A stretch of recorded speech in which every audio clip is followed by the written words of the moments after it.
"Don't look at me. Walk away, Marin." That was the first thing my ex-husband said to me after 10 years of silence. He stood outside the grocery store, hunched inside a torn jacket, his eyes darting toward a black sedan parked across the street. I froze.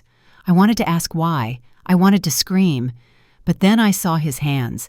The hands that used to sign audit reports for the state's biggest casinos were now trembling, clutching a bag of crushed soda cans like a lifeline. "Elias!"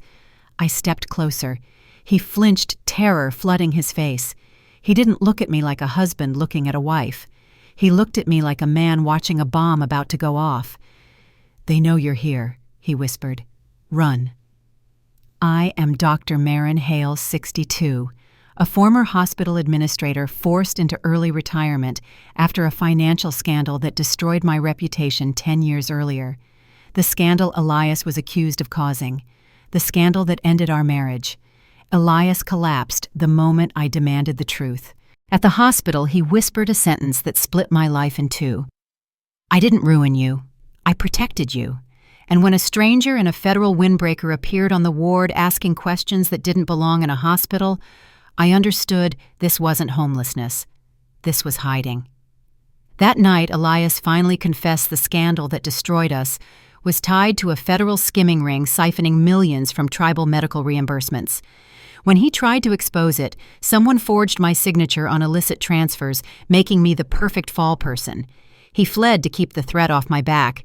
But the real twist came when he revealed he had kept a leather ledger, a handwritten archive of transactions only he could decode buried under the clinic where my mother once worked.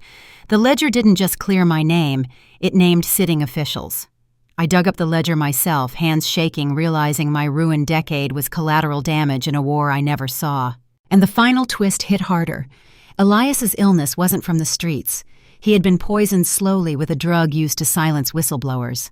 I wasn't just fighting to reclaim my dignity, I was racing to keep him alive long enough for the truth to stand.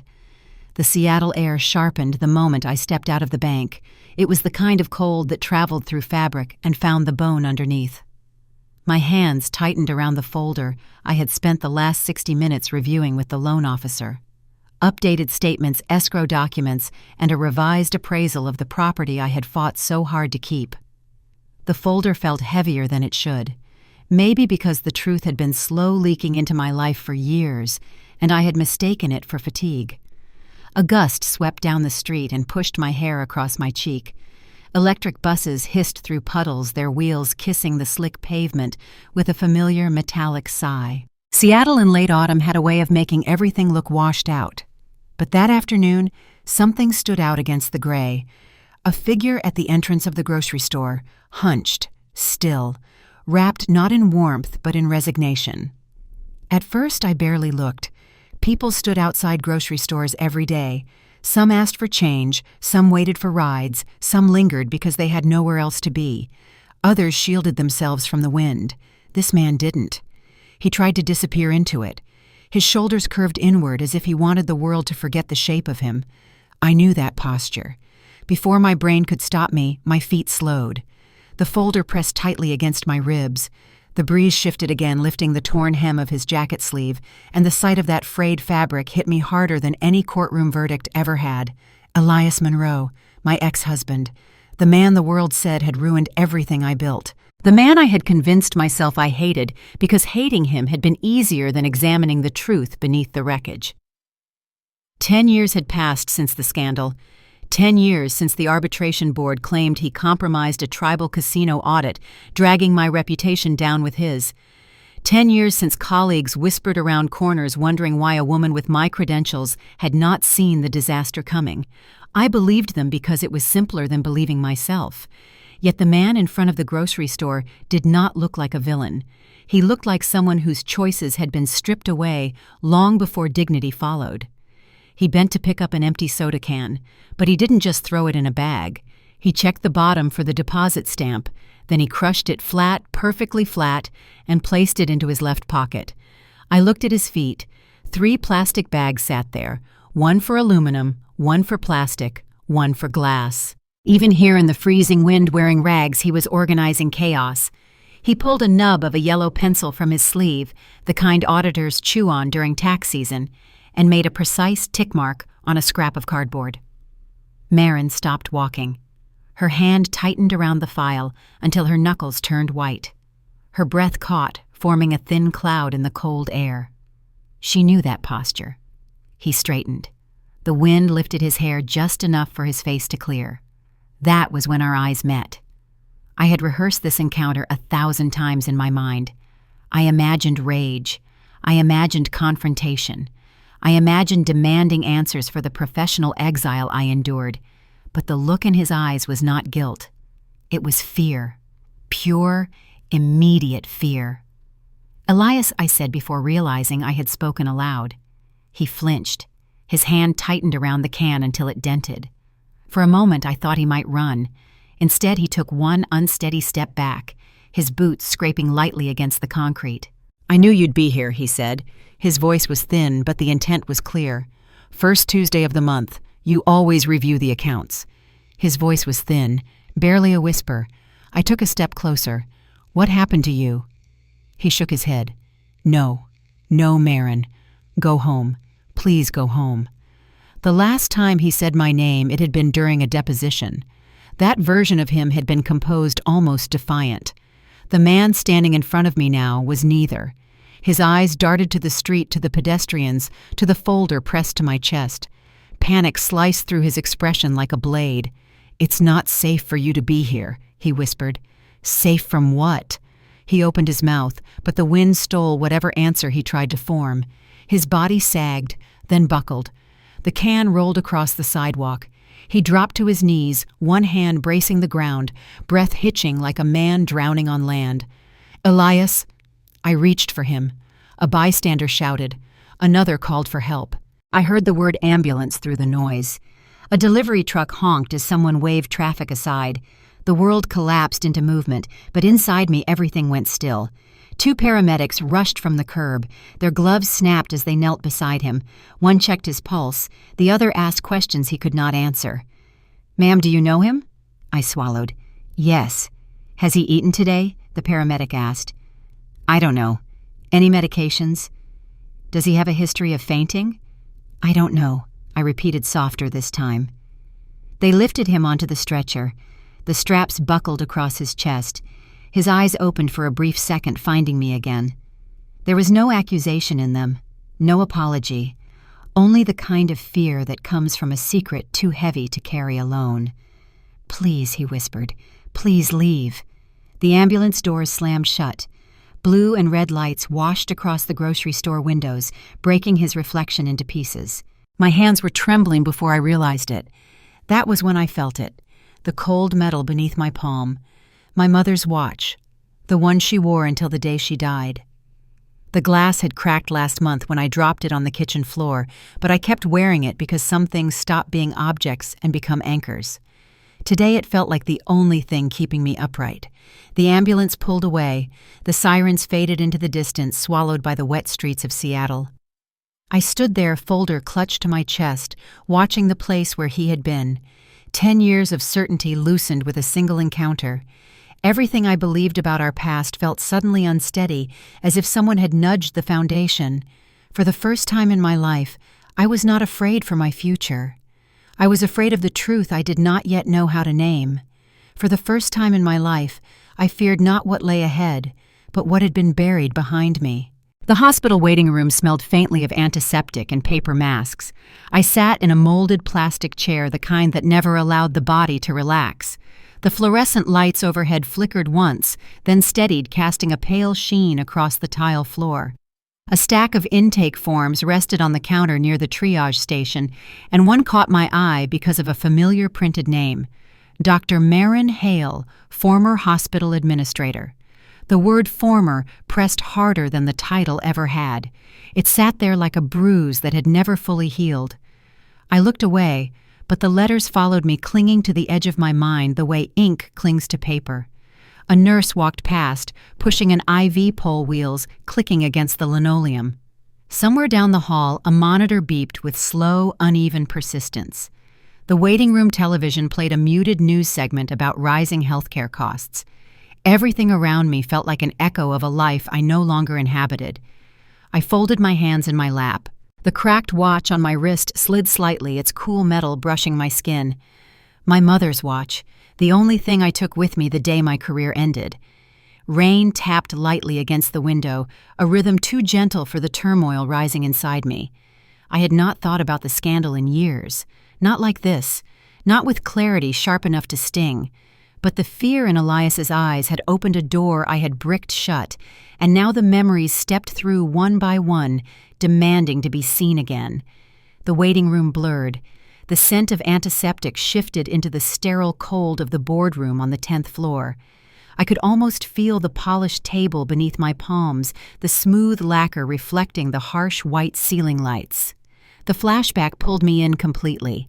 We were all seated around the long conference table, the hospital's executive board on one side, legal counsel at the far end.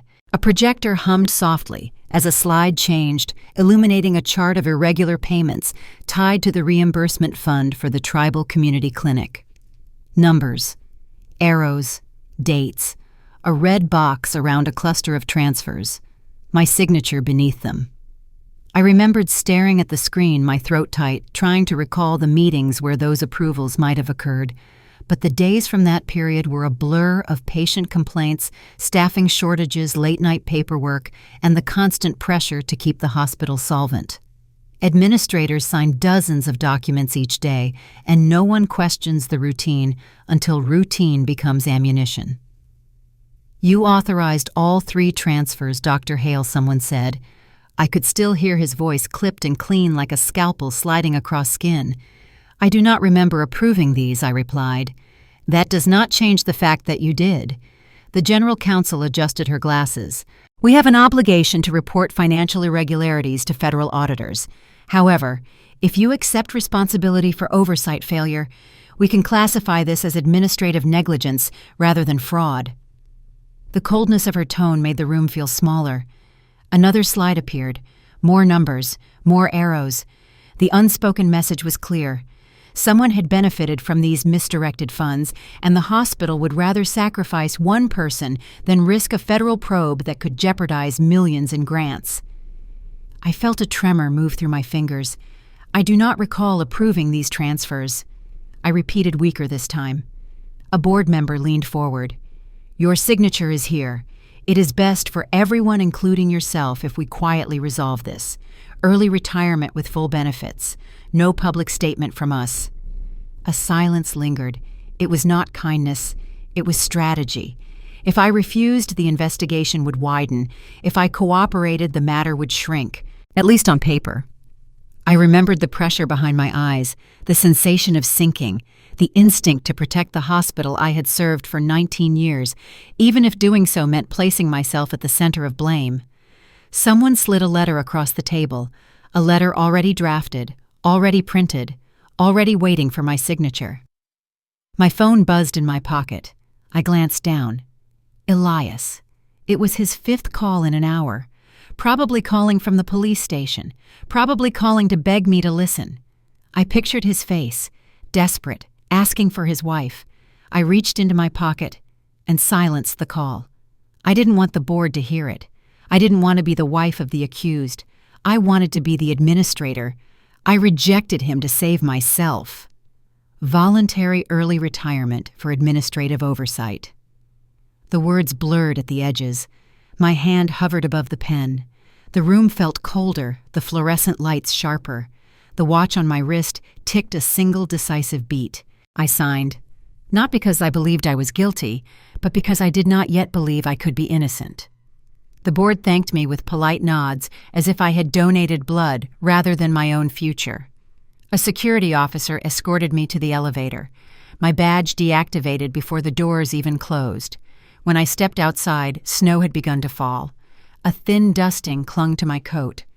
I held the letter in one hand and my mother's watch in the other, the crack in its face mirroring the fracture in mine. I looked down at my wrist. The fluorescent light caught the fracture in the crystal of my watch, a jagged line running from the 12 to the 6. It had cracked the day I walked out of that boardroom. I could have fixed it for $50. I could have bought a new one, but I wore it every day for 10 years. I traced the sharp edge of the glass with my thumb whenever I needed to remember who I was now. Broken, stopped in time, permanently flawed. The flashback thinned. The boardroom dissolved back into the waiting room. A paramedic wheeled a patient past me, shifting the air with the smell of antiseptic wipes. I pressed my palms against my knees, grounding myself. My heartbeat was steady, but my thoughts raced. If those signatures were planted, if someone needed a scapegoat, if Elias had known something he never told me, then the collapse of our lives had not been coincidence. A soft buzz sounded from my phone. A message from my daughter Claire appeared on the screen. "Did you see the news about Dad again?" "Stop worrying about him. He made his choices." Claire had not spoken to Elias in years. She blamed him for everything, believed every headline, every rumor, every assumption. I let her believe it because silence was easier than reopening wounds we both carried. I typed a reply, then deleted it before sending. Rain intensified outside. A patient coughed. The receptionist stapled a document, the sharp metallic crack jolting through my nerves. My fingers drifted to my watch. The fractured glass was cool beneath my touch. The motif of my undoing. The only thing I carried out of that boardroom alive. For a long moment, I stared at my reflection in the darkened window. A woman cut out of her own story, erased by a letter she never wrote. And suddenly the echo rose from a place I had long buried. I accepted the blame because I was too afraid to believe I might be innocent. The thought chilled me more than the storm outside. If shame had blinded me for 10 years, what else had I refused to see? The hallway looked different at night, quieter, thinner, as if the walls were listening. The fluorescent lights flickered in a low amber tint, not the sharp white of daytime shifts, and the shadows pooled along the floor instead of retreating from the corners. A monitor inside Elias's room beeped at a steady rhythm, each tone carrying a strange combination of reassurance and dread. I sat beside his bed, hands wrapped around a paper cup of water I had not touched. The chair beneath me creaked whenever I leaned forward, and every sound in the room felt amplified by the emptiness of the floor. Outside the window, the Seattle rain tapped softly against the glass, matching the faint tremor in my chest. Elias lay pale under the thin hospital blanket, the bruising along his jaw softening from purple to yellow. His beard was uneven, grown in patchy clumps. His hair, once carefully trimmed, stuck out in disordered tufts. This was a man the world passed by without stopping, a man the city had allowed to collapse on a sidewalk with only a bag of recycling to his name. But as I watched him breathe, a thought crept in. What if the story I carried for 10 years was only one version of the truth? The monitor beeped again. He stirred. Elias's eyelids fluttered before cracking open, slow and disoriented. His gaze wandered across the room, then locked onto me, as if he'd been searching for something familiar to hold on to. "Marin." His voice was barely a whisper, a scrape of sound shaped by exhaustion.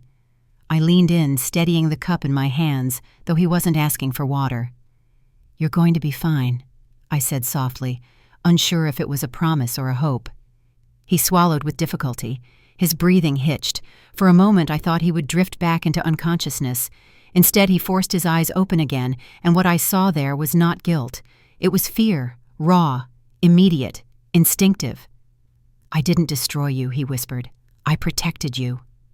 The words hit me harder than any accusation ever had. I felt something shift inside me, not clarity but a rupture. A crack spreading through the narrative I had built brick by brick to survive the past decade. Protected me. The man who had slept in shelters. The man the newspapers branded a fraud. The man my daughter refused to acknowledge. Protected me. How I asked my voice equal parts dread and disbelief. But Elias didn't continue. His fingers curled slightly as if gripping something invisible. His gaze drifted toward the hallway, widening with an urgency I did not understand. A soft thud sounded outside the door. Footsteps, slow, deliberate. The door to Elias's room remained open, and I caught sight of a man walking down the corridor. He was tall, wearing a charcoal suit cut too sharp for a government salary. No badge visible, no windbreaker, just a clear earpiece coiled behind his ear, and the dead, shark-like gaze of a man who gets paid to fix problems that don't officially exist.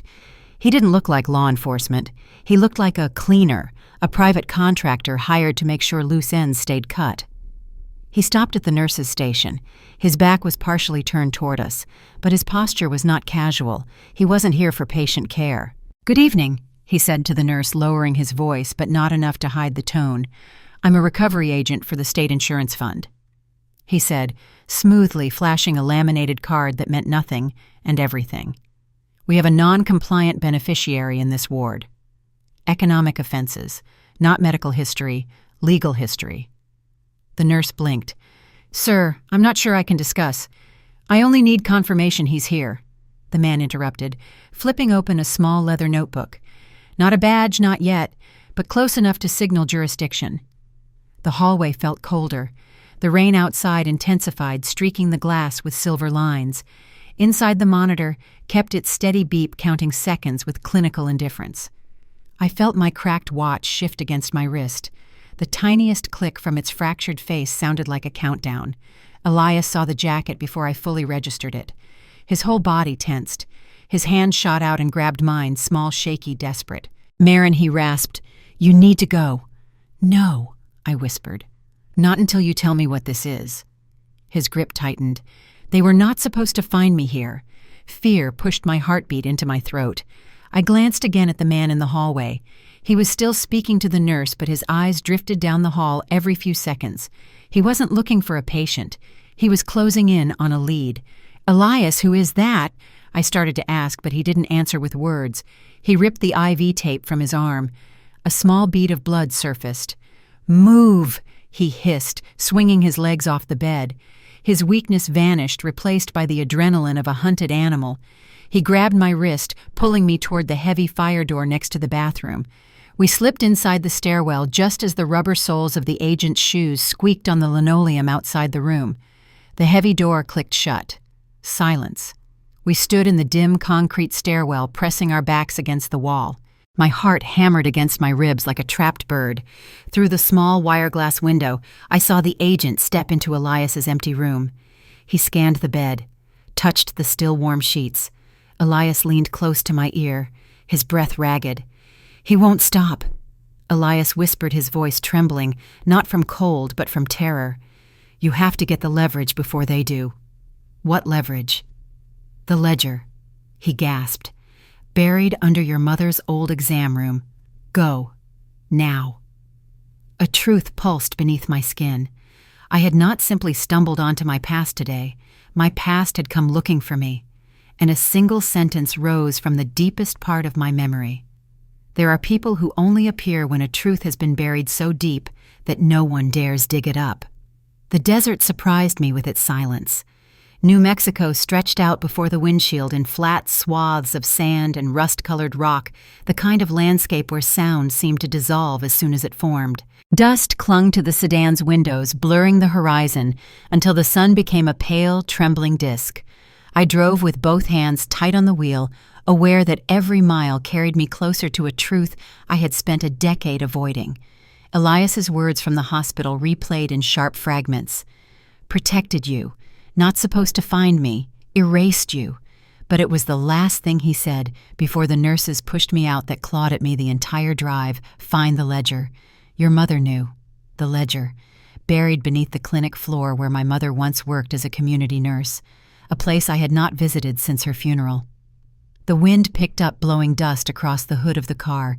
Each grain struck the glass with tiny clicks like fingernails tapping to a rhythm I already knew. I lifted my wrist briefly. The cracked watch my mother left me caught the light, the fracture glowing faintly. Late afternoon sun hung low when I pulled into the dirt parking lot of the tribal community clinic. The building looked smaller than I remembered.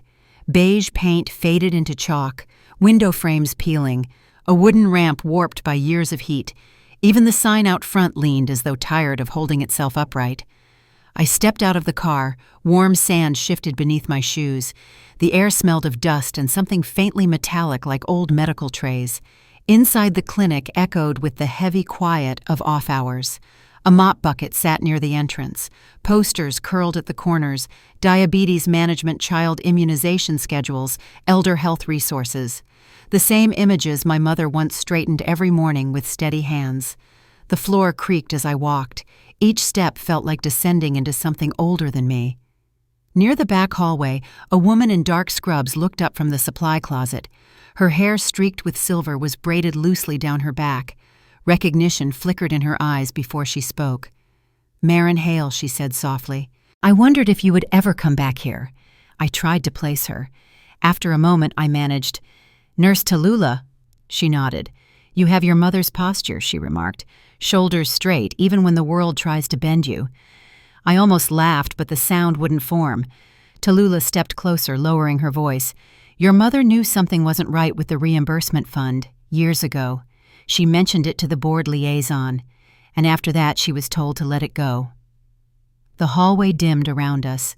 Dust floated in the shafts of late-day sunlight, drifting like old breath. I swallowed. "Why didn't anyone tell me?" "Because she didn't want the trouble to follow you." Tallulah paused, the weight of time settling behind her eyes. And because she feared the people involved were bigger than this clinic, my pulse tightened. Just as my mother had known something, just as Elias had known something, just as I had been kept in the dark. The pattern was no longer coincidence. It was choreography. I steadied myself. "I need to get to the old exam room, the one my mother used." Tallulah hesitated. "Sun is going down. If you are digging for ghosts, be sure you want what they show you." I said nothing. That was answer enough. She unlocked the hallway door and let me in. The hinges groaned, releasing a breath of stale air and antiseptic trapped from another era. Inside the small exam room looked nearly unchanged, metal cabinets dented at the corners, an outdated blood pressure machine, a poster of skeletal anatomy yellowed by age. The bed paper crackled under my hand as though reacting to my presence. The light from the sunset slanted through the window, painting the far wall in gold. Dust motes swirled, catching the glow. I felt my mother's presence in the quiet, not comforting but resolute. I knelt and ran my fingers along the baseboards. The wood felt rough, splintering in places. At the far corner, one plank sat slightly uneven, barely enough to notice unless you were looking for it, or unless you had hidden something there. I wedged my fingers under the edge and pulled. The plank lifted with a reluctant creak, releasing a puff of dust that tasted faintly like old paper and antiseptic. Beneath it lay cracked concrete, rough and uneven. I hesitated, then began to scrape. Flakes of cement broke away beneath my nails. A small cavity formed. Then I saw at the corner of something dark pressed into the cement like a fossil. Leather. Dry. Aged. My breath caught. I dug faster, hands gray with dust. The ledger emerged slowly, as though the earth did not want to give it up. When I finally pulled it free, the cover left an imprint in the concrete, a shadow the shape of truth.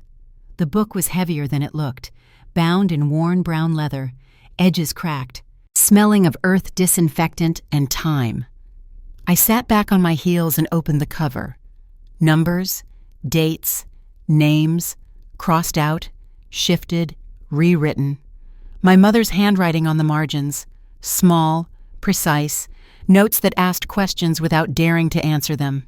Insurance reimbursement discrepancies, amount overrides, approval initials that did not match signatures, and one phrase repeated several times in my mother's careful script, "This is not an error."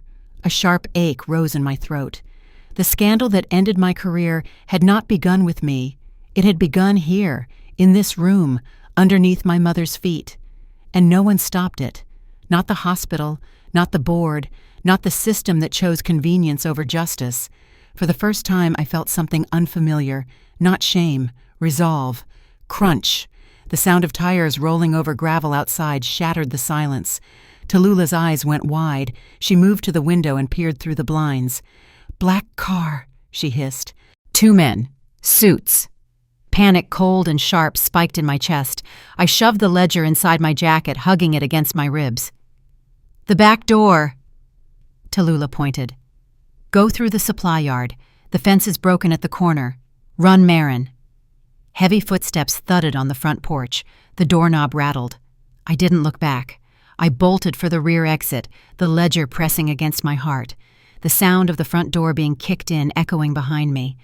Holding the heavy book, I finally understood Elias's choice. He hadn't just hidden the evidence, he had returned it. He had buried the truth underneath the floorboards of the woman who died trying to expose it. It wasn't a hiding spot. It was a vault guarded by a ghost. My mother hadn't abandoned us. She was the first casualty in a war I didn't even know we were fighting. The motel room hummed with the soft drone of an overworked air conditioner. Faded yellow light seeped from a lamp, missing its shade, casting warped shadows across the peeling wallpaper. I sat on the edge of the narrow bed shoes, still on the leather ledger open in front of me. Steam curled from a cup of hot peppermint tea at my side, the scent sharp and calming in a way my heartbeat refused to mirror. For a moment I simply looked at the ledger. Dust from the clinic still clung to its spine. My mother's notes whispered from the margins like echoes. The cracked watch on my wrist ticked once, and I opened the first page Elias had told me to read. Handwriting, dates, columns of numbers written with the precision of a man documenting a crime he hoped someone someday would understand. I traced one entry with my finger, a Medicaid reimbursement code neat and harmless in appearance. But the arrow Elias sketched beneath it pointed to a secondary account, and another arrow pointed to a shell company with a name too generic to be accidental. Beside it, my mother's handwriting appeared faint but insistent. Vendor not real. My stomach tightened. Another page, more arrows. Federal grants allocated to tribal health services, sums carved away before they could reach the clinic. Money rerouted through a rotation of ghost vendors, small increments taken each time, a skimming ring disguised as community care. The numbers stayed small, neat, almost polite. 100 here, 200 there, nothing that would make an alarm scream, just enough to make a clinic run a little colder every month, a theft built not on brilliance but on repetition. A crime sustained because every stolen dollar was too small for an auditor to chase, but too many to be ignored once stitched together. I turned the page again. Here the handwriting changed. Elias's notes grew tighter, more compressed, as if he had written them while looking over his shoulder. Grant 14B, state contractor approval required. Routing changed without clinic signature. Keep copies off-site. Peppermint steam fogged my vision for a moment. I blinked it away. The motel walls seemed to pulse with each new realization. This wasn't one bad actor. This wasn't sloppy bookkeeping. This wasn't a misunderstanding. It was a structure, a design, one I had stepped into without knowing it already had a place reserved for me. I flipped deeper into the ledger. The pages smelled of old earth and antiseptic. Then I stopped. My name appeared, not in an accusatory scribble, not as a footnote, but as a header.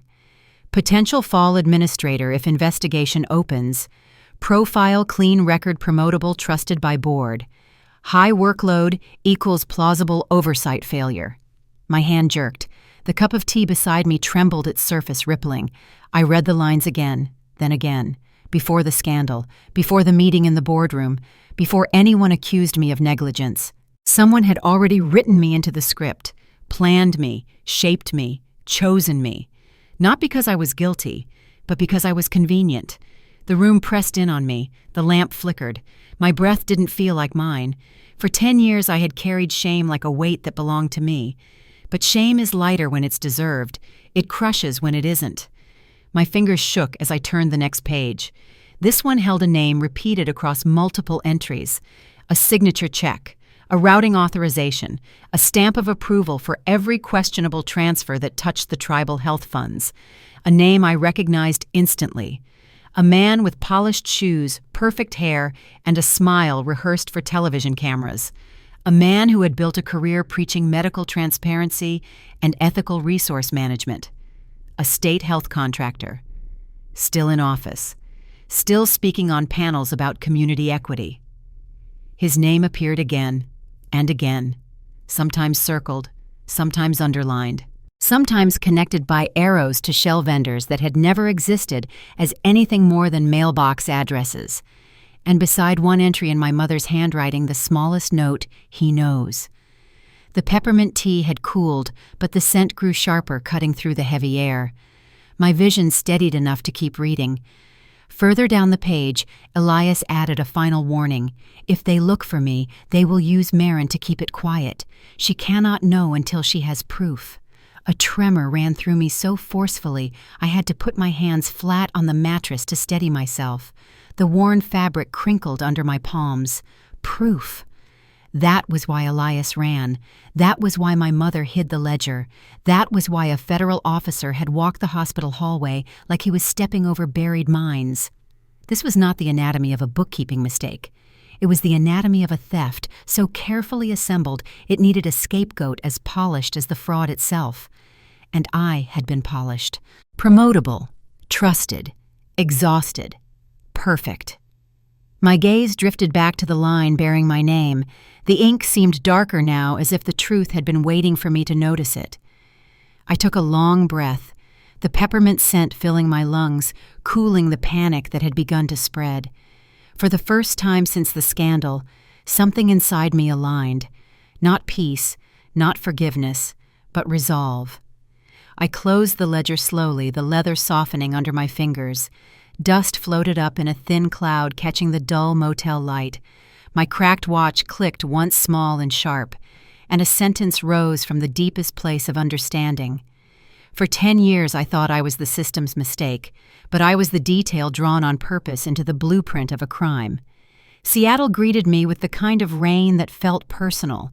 Not harsh, not cold, but persistent, tapping against my windshield, like a reminder that coming home never meant coming back unchanged. The ledger sat beside me in a sealed plastic folder, its weight disproportionate to its size. Every mile I drove north carried the same truth. Once I crossed into the city, I was no longer just a woman with a past. I was a woman carrying evidence. I parked outside a small legal office on the edge of Ballard, its sign hand carved the letters slightly uneven. Inside, warm lamplight softened the narrow hallway. Certificates lined the wall next to framed photos of tribal gatherings, fishing boats, and community events. The air smelled faintly of cedar and printer toner. He stepped out before I knocked. "Ms. Hale," he said, offering a hand firm but careful. "I'm Rowan Blackwater. Elias spoke of you." Rowan was young, maybe mid-30s, with sharp eyes that scanned like an auditor's, but softened when they settled on me. His windbreaker still carried droplets of rain. He gestured to a small conference room, and I followed. I placed the ledger on the table. Rowan didn't touch it at first. He studied me instead. "Before we begin," he said, "I need to ask whether you want justice or revenge." The question settled into the air like dust. "Justice," I replied. "If I wanted revenge, I'd have come here 10 years ago." He nodded once, almost relieved. Then we proceed carefully. He opened the ledger. Page after page, he moved with the precision of someone who understood both the law and the emotional gravity of proof. His finger paused on the entry where my name appeared. "They marked you before the scandal even occurred," he said. "That isn't negligence, that's placement." Hearing it out loud tightened a band around my lungs. Rowan leaned back. "Here's what we do." He took a pen and began sketching on a legal pad. The strategy emerged one line at a time. First, he said we scan everything. High resolution, digital copies stored in secure drives, both local and encrypted cloud. I nodded. Second, we create physical duplicates. Multiple sets.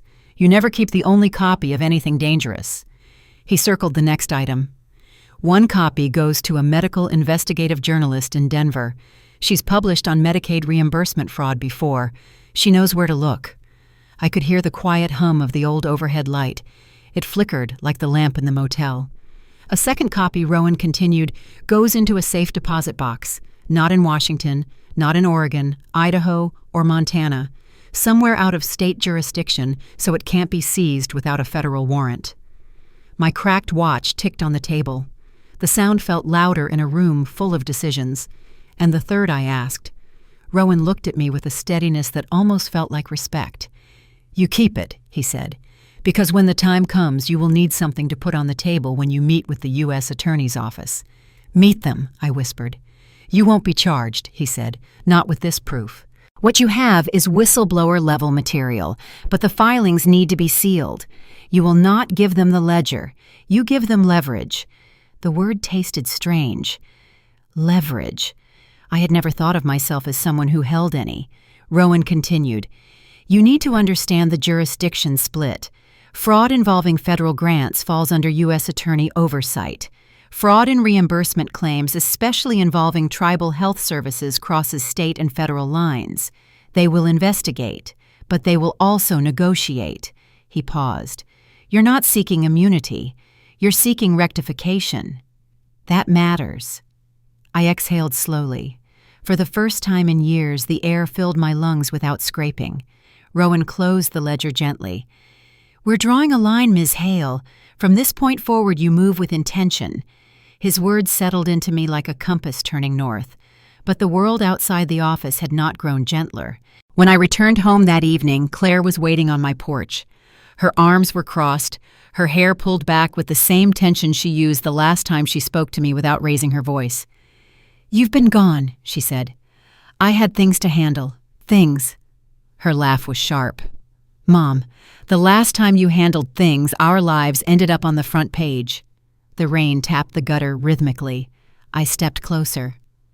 I'm trying to fix what broke. You mean what you broke?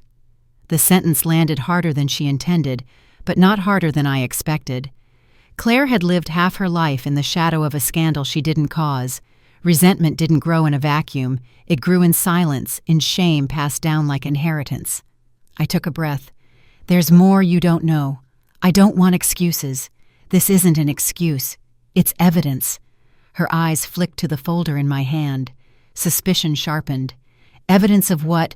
That I wasn't who they said I was. Claire stepped back, arms tightening around herself. I don't want this, she said. I can't survive another storm tied to your name. It isn't a storm, I replied softly. It's a correction. But she was already shaking her head, the motion small but decisive. Every time you say you're doing this for us, I end up losing more. She walked to her car, opened the door, then hesitated. If you're wrong, Mom, we won't recover. Her taillights disappeared into the rain. Inside the house, I set the ledger copies on the table. My mother's cracked watch lay between them. The small fracture across its face caught the kitchen light. Time I lost. Time she warned me. Time they stole. Rowan's plan replayed in my mind. 3 copies, 3 directions, 1 truth. I traced the fracture in the watch glass, the line thin and irreversible. For the first time in a decade, I didn't ask why it had been me. I asked what I would do with the truth I now held. The rain outside softened. The house breathed with it. Quiet. Waiting. And so was I. Rain had turned the hallway carpet into a dark, uneven map when I stepped out of the elevator. The building smelled of wet wool and someone's overcooked dinner. I walked toward my apartment, shifting the envelope copies inside my bag so they would not bend. It had been a long day at the hospital. Elias was stable but restless. Rowan's strategy kept replaying in my mind, each step sharpening into place. Then I saw it. My apartment door was open. Not wide, not forced, just open enough for the hallway light to slice into the dark inside, like a scalpel cutting into something that should have remained intact. My first instinct was soundless. No gasp, no cry, only stillness. I pushed the door with one finger. It swung inward and tapped the wall. The living room wasn't just searched, it was gutted. The sofa cushions were sliced open, stuffing bleeding out onto the rug. The vents were unscrewed and thrown on the floor. My desk drawers were overturned. The old laptop I kept for recipes, gone. The banker's boxes with my tax returns, gone. They weren't sending a message. They were scrubbing a life. They wanted hard drives, paper trails, anything that could link me to the past. And then I saw it. The wedding album. It wasn't missing. It was face down near the entryway, the leather binding snapped in half. A muddy boot print was stamped directly onto the photo of our first dance. They hadn't taken it because it had no value to them. They had simply walked over it. That hurt more than if they had burned it. It proved that to them, our history was nothing but debris in the way of their search. We know who you are. The hallway light flickered. My pulse caught up with the moment in a heavy thud. I moved through the apartment, slowly tracing invisible lines of intrusion. The smell of strangers lingered, a mix of cologne and dust. My cracked watch ticked on my wrist, sharp and intentional. Each small sound felt like someone tapping the inside of my ribs. I forced myself to breathe. The TV sat where it always did. My laptop still waited on the desk. The jar of cash in the cereal box was untouched. Whoever had been here had not been shopping. They had been introducing themselves. I locked the door behind me, checked the latches twice, then sat on the couch and stared at the empty place where the album used to be. My fingers shook only once. After that, they stilled. The next morning, I returned to the hospital to check on Elias. The corridors carried the scent of antiseptic and winter coats drying. Nurses moved briskly, avoiding. I checked the rearview mirror again. The black sedan was still there. It had been 3 car lengths behind me since I crossed the state line. When I sped up, it sped up. When I slowed down, it drifted back, hanging in my blind spot like a shark waiting for open water. My hands slicked with sweat on the wheel. Elias was right. I wasn't just digging up the past. I was leading it right to the evidence eye contact, the way staff do when something administrative is happening above their pay grade. When I reached Elias's room, his bed was stripped. A nurse approached. "Oh, Ms. Hale, I was just coming to call you. The hospital administration approved a transfer request for him. They're moving him to a facility more appropriate for homeless patients." Her voice was rehearsed, polite but too smooth. "I didn't request a transfer," I said. "It wasn't from you. Who signed it?" She hesitated. "I'm not authorized to share that." Wrong answer. I squared my shoulders, letting the years I spent as an administrator rise into my spine like muscle memory. As his designated contact, I said, "I am entitled to review any transfer orders, including name, credentials, and justification. Under state law, patient relocation requires consent or documented incapacity." The nurse swallowed. "I need the paperwork," I added. "Bring it here." She left her shoes squeaking down the hallway. 10 minutes later, a supervisor appeared with a clipboard. His face held the mild arrogance of someone unused to being questioned. "The transfer is already scheduled," he said. "No transfer occurs without signed consent," I answered. "Show me where Elias authorized it." He pressed his lips. "We're trying to ensure he receives appropriate care. Appropriate care does not occur in secret. I want the form." He handed it over reluctantly. The signature line for the patient was blank. I looked him in the eye. "You will cancel it.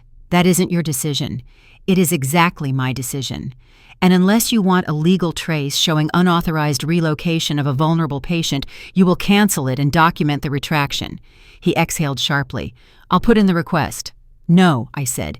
"You'll execute the request. Now." He walked away stiff and irritated. I watched his retreating back, knowing he would comply only because leaving a paper trail could cost him his career. Quiet justice rarely came with applause. It came with the slow shifting of power when someone expected to meet the old version of you and instead met the woman you became. When I finally found Elias, he was in a temporary room, half asleep, blanket tucked around him. His breathing was shallow, his face pale. But he was still here. I sat beside him. "We're not running," I whispered. His fingers twitched in response, the smallest gesture of trust. Hours later, leaving the hospital, I stepped into the rain. The crosswalk light blinked orange. I looked both ways and began to walk. A car engine revved. I saw a blur of movement to my right. Tires skidded. Someone shouted. A hand yanked me back by the arm so hard my breath shot from my chest. The car sped past inches from my coat, its headlights slicing the wet pavement before disappearing into traffic. The hospital orderly who had grabbed me stared with wide eyes. "Are you all right?" he asked. My heartbeat echoed in my ears, but my voice was steady. "Yes, thank you." He looked over his shoulder nervously. "That wasn't normal." "No," I said. "It wasn't." When I returned to my apartment that night, the hallway felt too quiet. The air carried a tension I could taste. A slip of paper sat on the floor, pushed under my door. I picked it up. Block letters, black ink. No signature. "Leave the past buried or go with it." The words were cold, efficient, a promise, not a threat. I folded the note once and placed it on the table beside the ledger copies.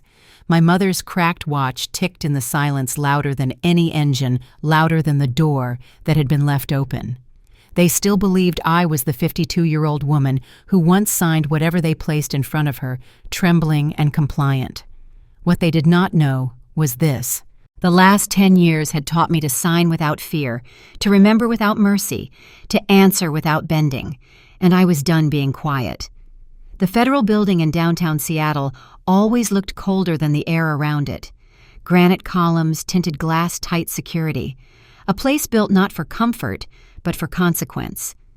As Rowan and I stepped through the metal detectors, the ledger in my bag felt heavier than it had the night before. Not physically, morally, like stepping into a room where truth would finally be asked to introduce itself.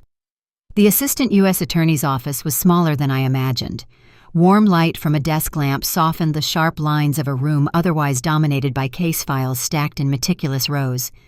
A mug of mint tea sat beside a thick binder's steam curling upward. It was the first time I had seen my private motif existing on someone else's desk, as though the world was beginning to match my tempo. The prosecutor, a woman in her 40s with hair pulled into a tight bun, extended her hand. "Ms. Hale," she said. "Mr. Blackwater." Then she turned to the journalist standing near the window. "And Ms. Carter, thank you for agreeing to coordinate." Carter nodded politely, tapping her recorder off.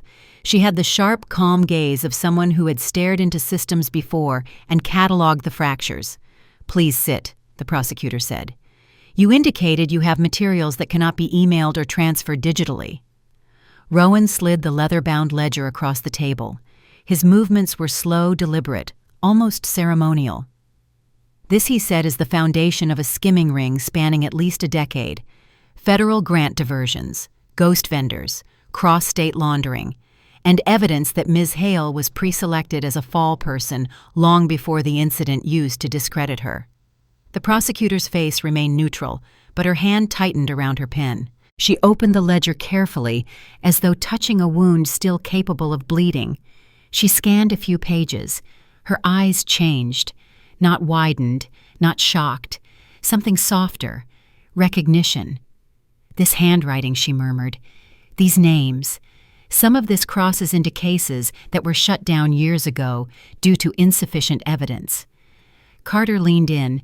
"Because the paper trail was scrubbed." The prosecutor nodded once. "Exactly. But this ledger is not scrubbed. It is intact."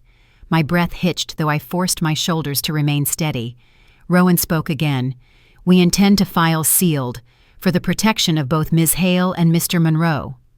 The prosecutor flipped to a specific page. "And you're ready to name additional witnesses, only through proper channels," Rowan said. "We want a sealed indictment before anything moves." Her pen stilled. "You're asking for whistleblower protection," she said. "I'm asking for clarity," I replied quietly. "For once, I'd like the system to see what was done instead of who they could blame." She studied me. Really studied me. Not as a former administrator who had failed, not as a scandal in a newspaper, but as someone holding the end of a thread she had been trying to locate for years.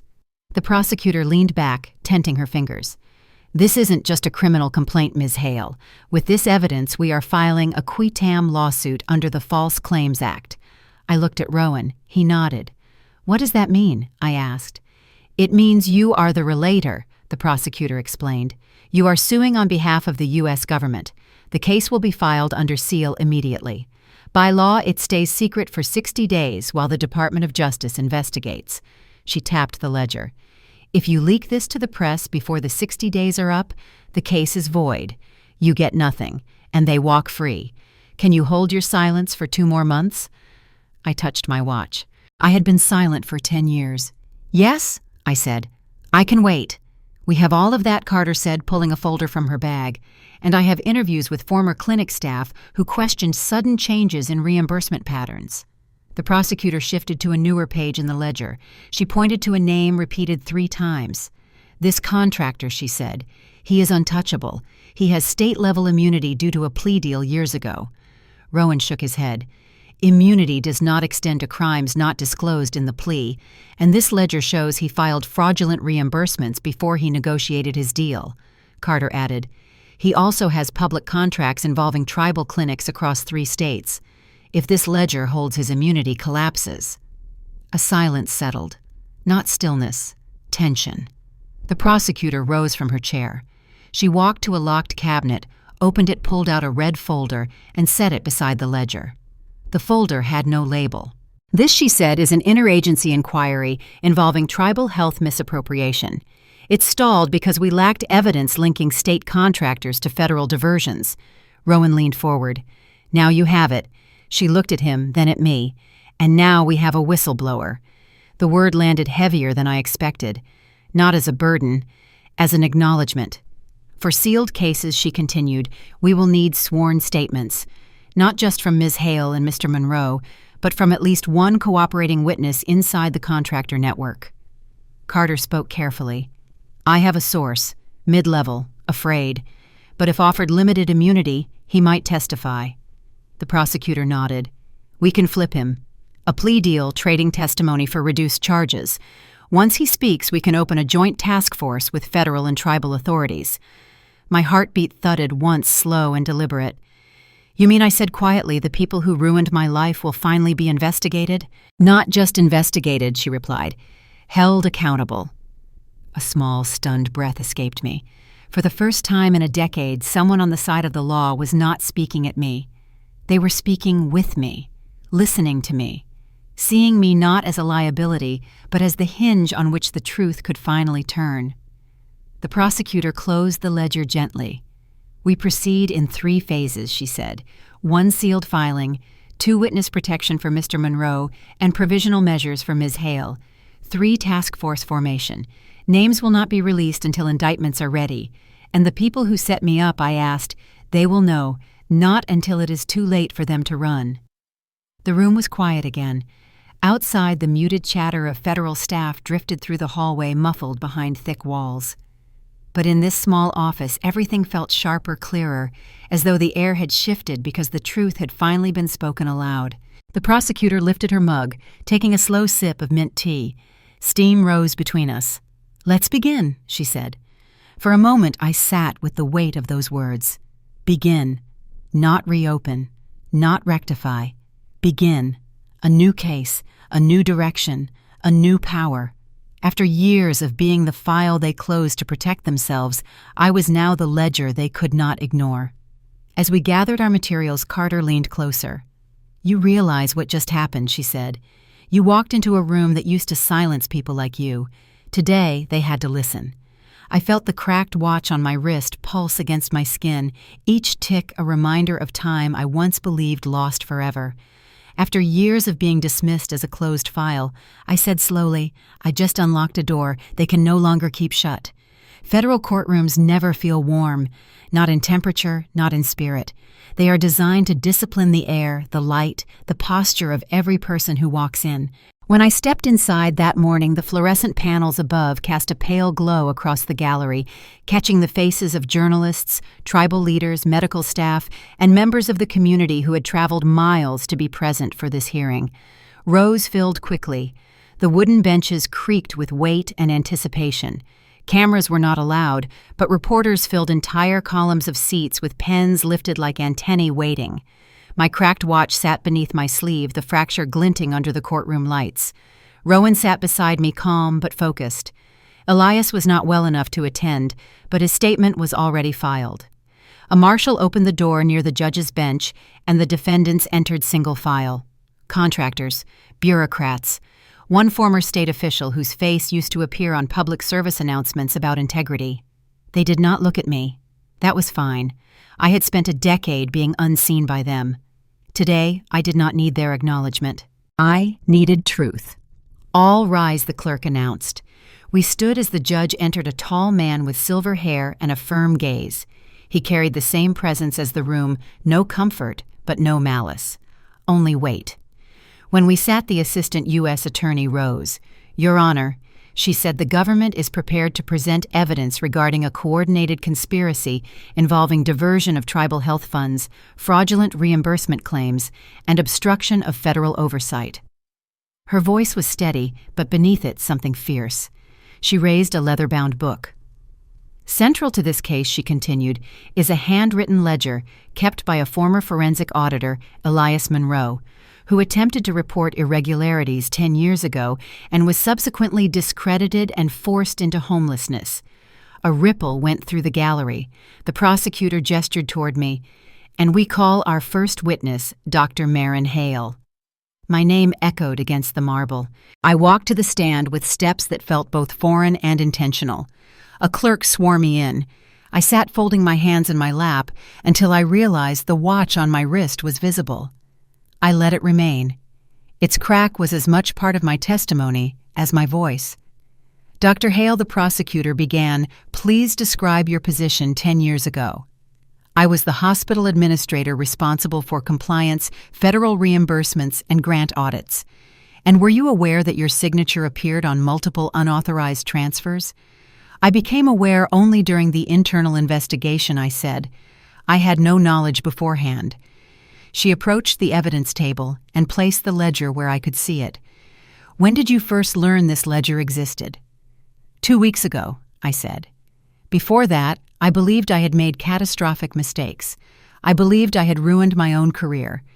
And now I held the book in my gaze.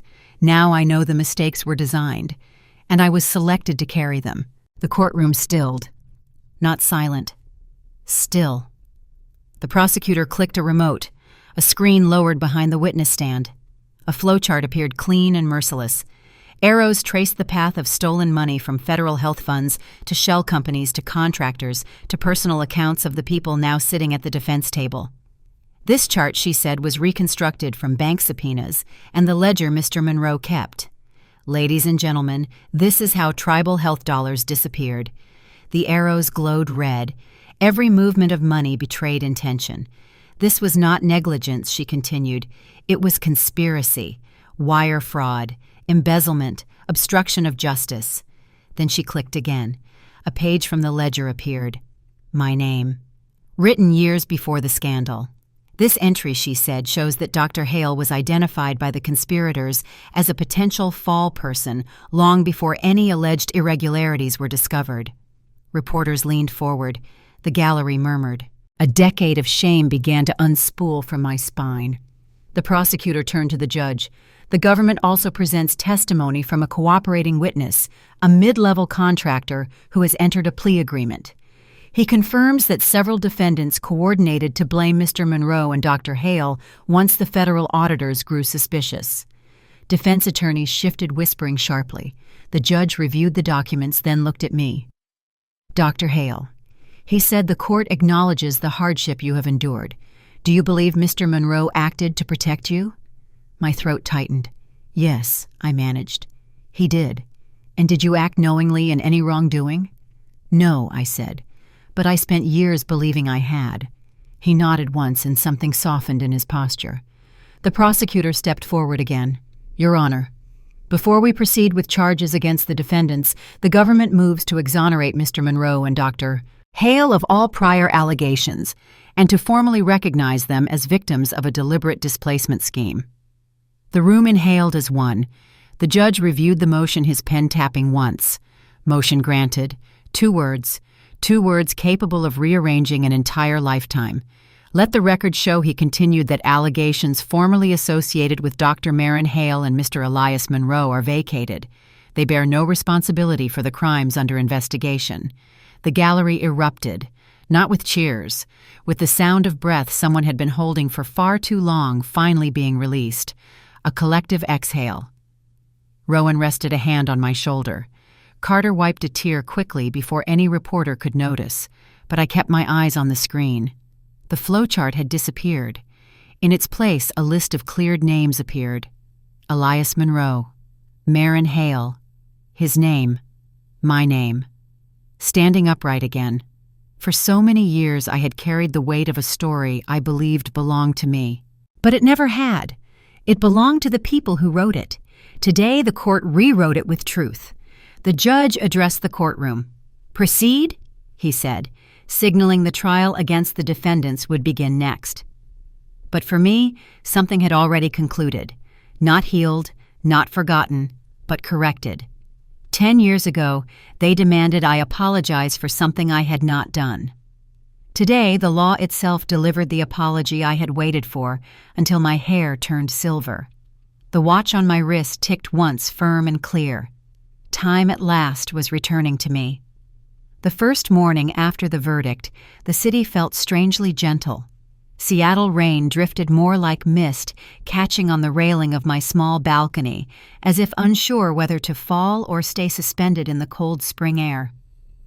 I stood in my new apartment, a modest space overlooking a park where children chased one another between the maple trees. Light pooled on the hardwood floor. A quiet I had not known in years settled into the room like a visitor finally invited in. I boiled water and dropped mint leaves into 2 ceramic cups. Habit guided my hands. When I carried the tray to the dining table, I placed 1 cup in front of my chair and 1 in the empty seat across from me. The steam curled toward the window. The chair stayed still. I sat alone. Elias should have been there.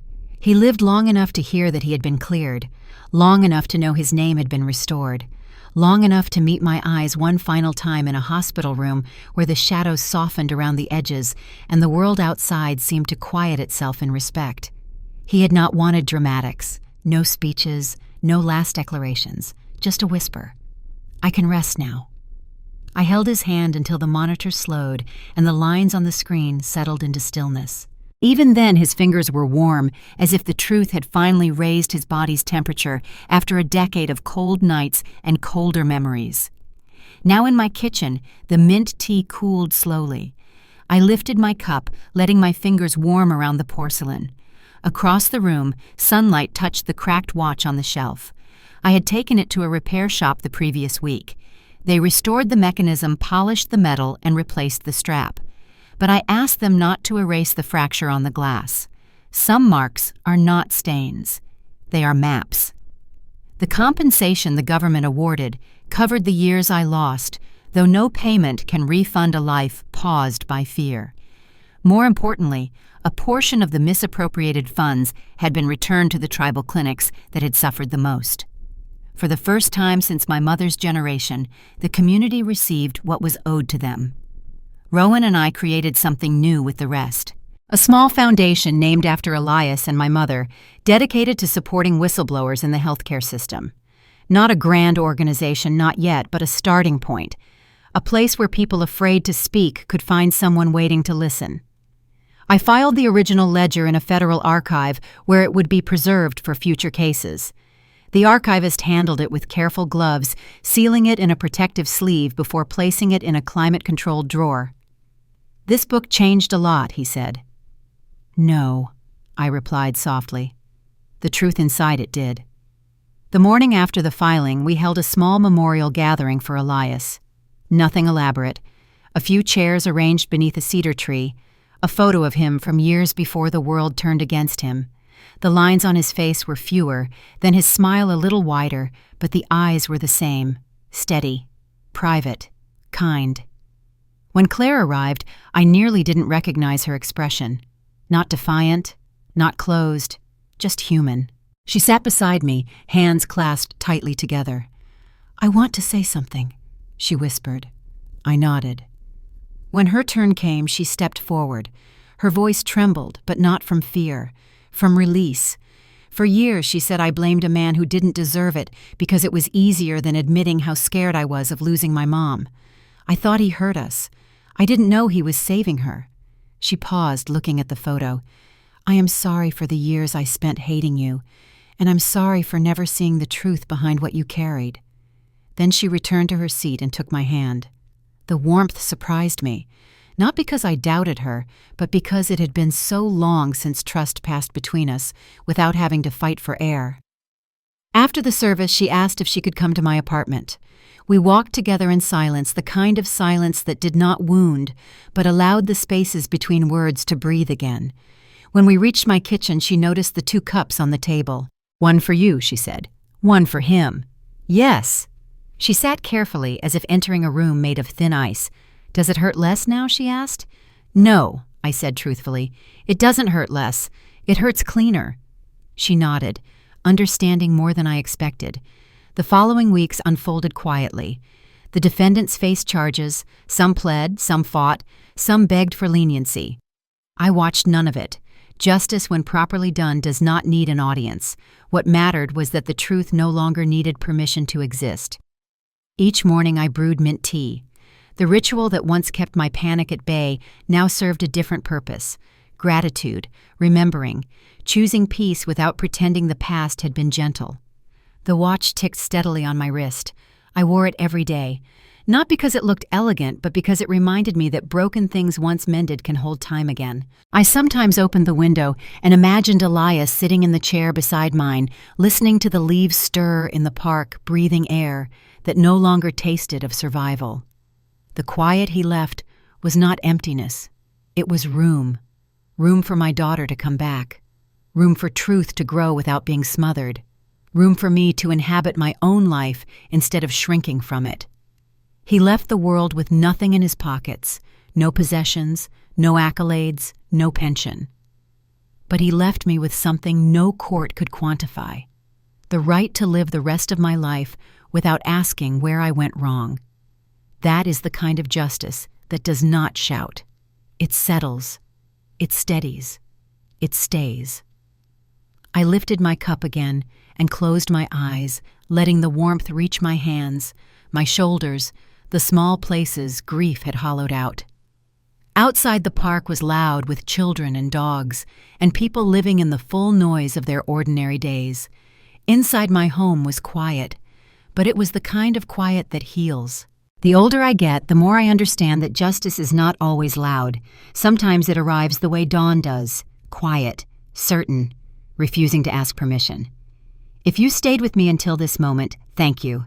Stories like this are not just about what was taken, but about what we reclaim when we refuse to stop asking for the truth. If this journey touched something in you, I invite you to read the pinned comment below. I've left a question there for you, a place for your voice, your city, your story. And if you believe more people our age deserve stories where dignity wins, feel free to subscribe, leave a note, or simply return when you need a reminder that quiet strength still matters. This is Marin's story, but it could belong to anyone who ever refused to break. Thank you for listening. I'll see you in the next chapter.